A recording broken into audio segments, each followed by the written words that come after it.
Good everyone, welcome back to our next edition of Econ Talks. Gareth, we've had the latest Reserve Bank announcement come out. They've decided to cut the official cash rate by 25 basis points. Obviously, coming only a couple of days after the tariff announcement out from the US, a lot of questions being bandied about should they have done more? Did they know anything that they could have talked about in more detail around the economic effects? They did have some commentary in there, and I think we'll get to that in our conversation. But I did think it was interesting with all of those calls of did there need to be more action, that overnight we've seen the tariff announcements be put on pause, a little bit of a wind back coming through from the White House, which I do think vindicates that decision by the Reserve Bank to take a sort of more normal line. They'd already put a view out last time that they met around where they thought monetary policy would go in the future. They continued with that path this time, but they obviously signalled some of those concerns for the future. So it seemed like a reasonable balancing act given the sort of volatility in the market at the moment. What did you make of the Reserve Bank statements? Right move, and I guess also the big question, where are we heading next? Yeah, I mean, there's a hell of a lot of uncertainty out there at the moment, emanating from the US and the sort of policy swings wildly from one week to the next in terms of what's going to be done and whether the tariffs are on or off. So I think Reserve Bank 25 basis point cut, a prudent move. It was, as they'd scheduled and pointed towards previously. But yeah, it's a case of not quite knowing what you're going to wake up to the next day from news overseas. And so I think jumping at every shadow, every movement is not appropriate at the moment. It is a case of just letting things settle a bit and, as you say, pointing towards some of the risks. And from a New Zealand point of view, they were pretty clear on that, right? They've said, look, we see this as being potentially detrimental in terms of New Zealand's economic growth outcomes and for weaker inflation outcomes as well. So, there's been talk about, what the inflationary impact might be. And certainly for the US, it does look like more inflation. But around the rest of the world, and certainly as you come through to New Zealand, the implications are not quite so obvious. And so I think, sitting back and waiting to see what that looks like and pointing, as they did, towards the potential or scope for further interest rate cuts, should they need to occur, I think that's the right signal to give the market. So previously, we've been looking at the OCR of bottoming out at 3 or 3.25. This has opened the door to potentially further rate cuts in the second half of this year, depending on of course, on how those policies pan out in the US and how it starts to flow through a bit more clearly into sort of economic outcomes and the potential recovery, whether how much for New Zealand that potential recovery gets to be stunted through the latter part of this year and into 2026.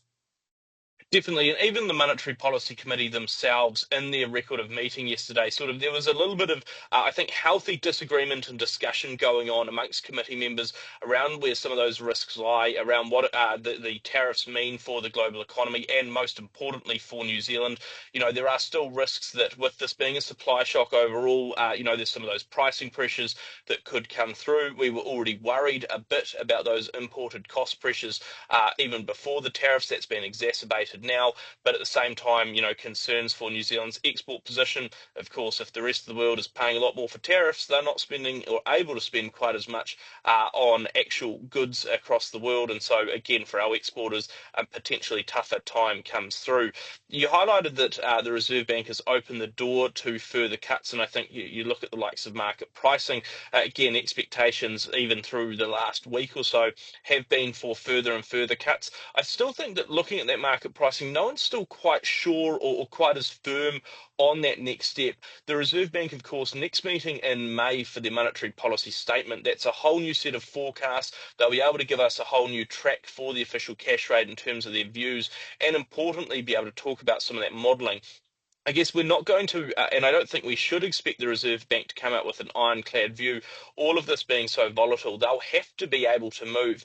But going into that, what do you think the timeframes are here? Because the tariffs are not going to hit economic activity immediately. The market reaction's been swift, but the actual real economic effects will take a little bit longer.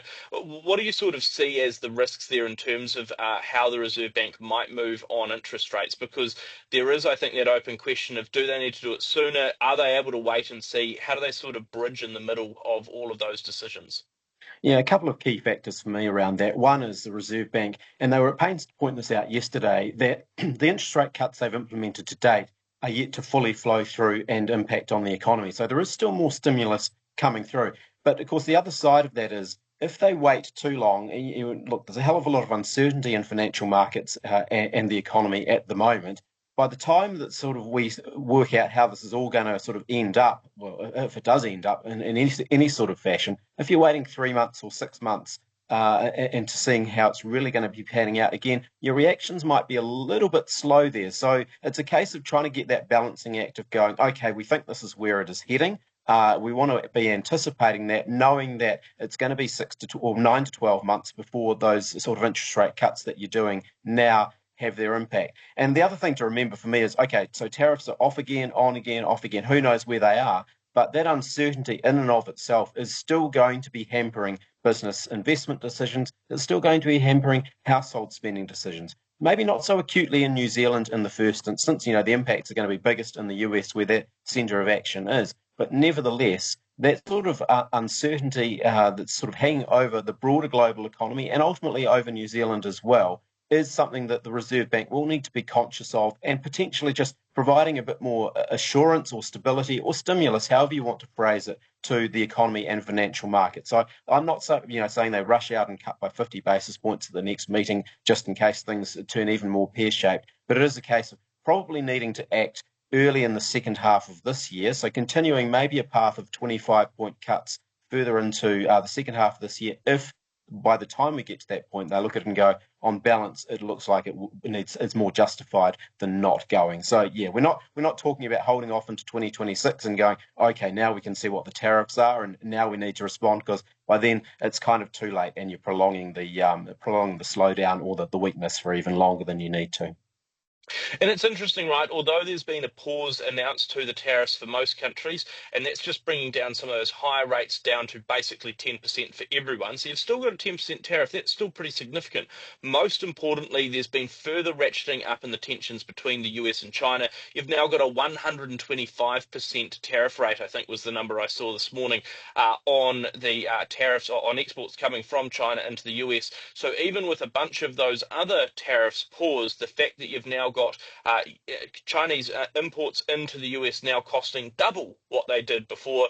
That is a pretty big shift still, and it still means that from a global economic perspective, when you've got the two largest economies in the world that are sort of going at it like this and in such a sort of brutal trade war manner, even if the rest of us are only on the sidelines, we're going to get hit with it. So appropriate for the Reserve Bank to hit pause and go, look, we're going to follow through on what we said, but we're not making any drastic changes today.